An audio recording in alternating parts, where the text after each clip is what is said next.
Hey, how you doing? This is Lead Professor Q at your service, and it's time for instruction. Today we're going to be going over Chapter 10, Budgeting Projects, from our Contemporary Project Management book, Plan Driven and Agile Approaches 5th edition. So let's go in. During this chapter, again, this is another condensed chapter, but what we're going to do is we're going to go over plan cost management. What we're going to try and do is go over estimate costs. We're going to determine a budget, and we're going to go over some concepts regarding establishing cost control.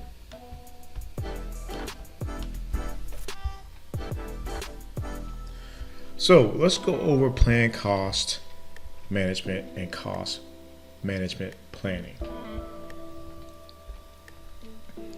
So when we're talking about plan cost management, this is just the process of determining how to plan, estimate, and control project costs. It involves developing a cost management plan for a project. And cost and schedule are closely related. Just keep that in mind. Cost management plan is a living, evolving plan that involves forecasting and refining cost estimates throughout the life of the project. Something to consider.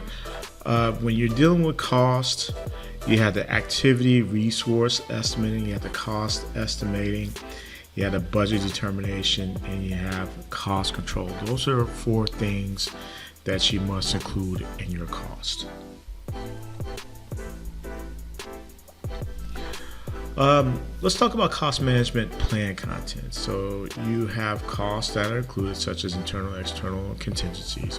You have activity resource estimating, cost baseline, budget determination, cost control, and also including metrics reporting and change approvals.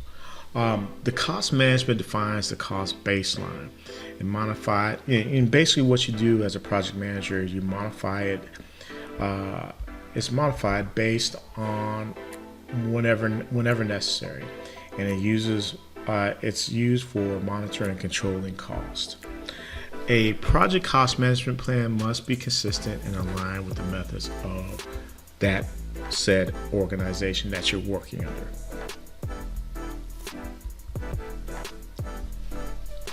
So let's talk about estimate costs. There's types of costs, there's accuracy and timing of cost estimates, there's methods of cost of estimating costs, and there's project cost estimating issues that we have to consider. So let's go with cost estimating. This is the process of developing an approximation of monetary resources needed to complete project activities. So it's pretty much linked to scope, schedule, and resource planning. When you're dealing with cost estimating, you don't lie to yourself, or lie to anyone else regarding your cost estimating. You must understand that the project costs are really what they really are. And my recommendation is avoid shading the truth to secure necessary funding. The types of costs. There's direct and there's variable costs, right? Direct deals with recurring, regular, internal, lease, labor, and estimates, right? Now, variable, it tends to be indirect costs, non-recurring costs, expedited, external purchases, materials, and reserves. Let's keep that in mind as well. Fixed versus variable costs. Know that fixed costs remain the same.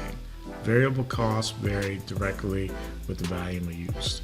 You have the cost curve reflects as low as a total of cost as possible at current project size. Then you have the fixed variable cost, which involves consideration of project scope. And right here is just a line chart of a simple project cost and and volume curve. This is just an example that the book uses. So we have direct versus indirect costs. Direct costs only occur because of project direct labor and other direct costs like material, travel, consultants, subcontractors, purchase parts, and computer time.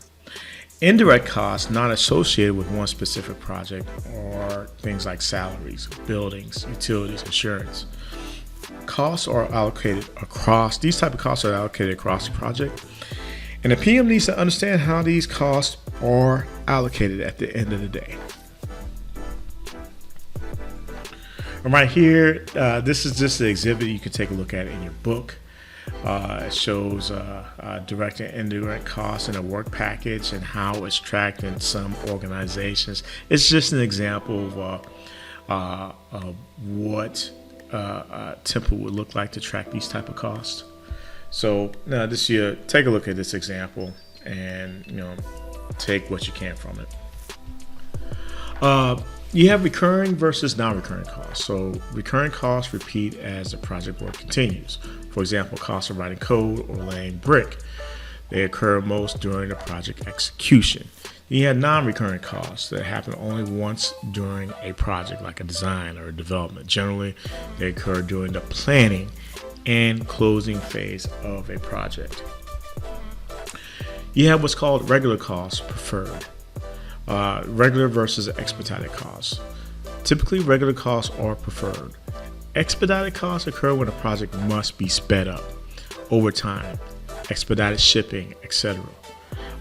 It's vital to understand the schedule pressures and resource demands when estimating these type of costs. Then we have the other cost classifications like there's an estimate is a quantified assessment of the likely amount. It should always include an indication of accuracy. Also, we have the reserve, which is extra money in project budget to be used if necessary. Usually if a risk event occurs, you have classified as either management reserve or contingency reserve.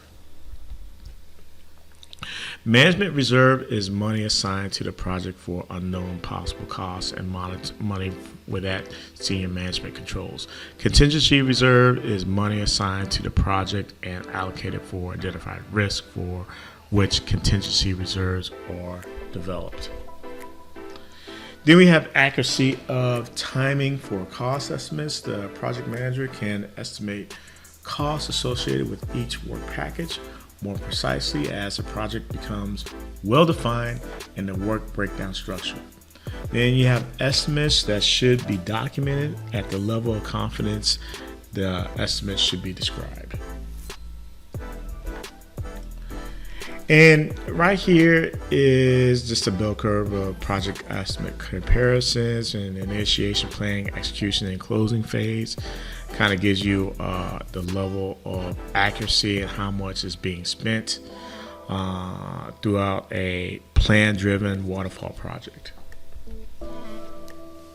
Then you have the order of magnitude estimates created when limited project details is available and enough information for go or no-go decisions. And basically what go, no-go decisions are is like they determine whether you want to move forward with the project or if you want to put the project on hold. The order of magnitude estimates can also be referred to as a ballpark, conceptual, initial, and level 1. More accurate cost estimates at each stage when we're talking about budget and definitive estimates. After the planning stage, cost estimates should be good enough to use for budgeting. Rolling wave planning, for example, there's a definitive estimate for the first stage. Secondly, there's an order of magnitude for the remainder. So this basically describes agile budgets and definitive estimates. Then there's methods of estimating costs. As planning progresses, more details estimating methods may be used. At the end of the project planning, a project manager may use a combination of cost estimating methods. The methods chosen for cost estimation should account for the extent of complexity, risk, interdependencies, workforce specialization, and site-specific issues of the project. So basically, these bullet points they describe the methods of estimating cost. Know this: if the organization has established an accurate analysis and parametric estimating methods and capable estimators, sometimes parts of the project can be estimated by those methods instead of a more detailed or time-consuming bottom-up method. Then we have what's called analogous estimating. This is an estimating technique that uses the values of parameters on a scale such as scope, cost, budget, and duration, or measures of scale such as size, weight, and complexity from a previous or similar activity or project as the basis for estimating the same parameter or measure for a future activity or project, respectively. Now, keep in mind, a similar project might be a starting point, right? You have experience performing similar projects. The actual cost of a similar project. So these are things that you have to keep in mind, and knowledge of how the project differs, and then ultimately you have the experience with methods used to perform the project. Keep that in mind when we're talking about analogous estimating. Then we have what's called parametric estimating. And this is an estimating technique that uses a statistical relationship between historical data and other variables, like square footage in a construction, line of code in a software development, to calculate or estimate for scope, cost, and duration. This type of estimating involves finding more information regarding the project, relies on statistics, and also relies on statistical relationships. Then we have a more popular form of estimating called bottom-up estimating, and when this is a method of estimating what is needed to meet the requirements of each of the lower, more detailed pieces of work, preferably the lowest level of work breakdown structure work elements, and these estimates are then aggregated into a total quality. That is basically just a high-level overview of cost estimating for project management.